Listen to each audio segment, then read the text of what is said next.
We're making the most delicious peanut butter Snickerdoodles with Odlums, of course. So we're gonna go with 200 grams of the Kelkin peanut butter into a bowl. And then I'm using the chunky, but you can go with the smooth if you like. But I like the little chunks in the Snickerdoodle biscuit.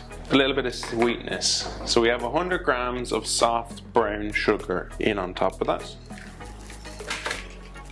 You just beat in the brown sugar with a wooden spoon, or you can use an electric mixer either as well.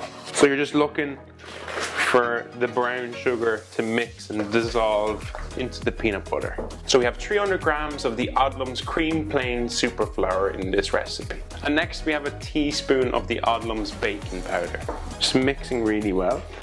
And this is just like a biscuit dough. So what you'll get is something quite like fine breadcrumbs once you mix it all together. And then to combine this, 3 tablespoons of milk. And just kind of knead it until it comes together like into a smooth ball. This will make quite a few biscuits. So what we do is roll into a ball, whatever size you like, and then roll into a bowl. Into a bowl we've gone with 3 tablespoons of golden castor sugar.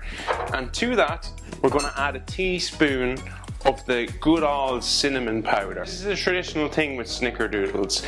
It's that cinnamon sugary coating on the outside which gives it its distinctive flavour. The idea is each ball then is rolled in that cinnamon sugar. You just go straight onto a tray and you press it down slightly.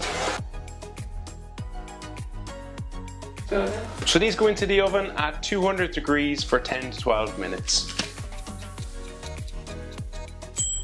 And there you have it, something different for your next cup of tea. Peanut butter Snickerdoodles with Odlums.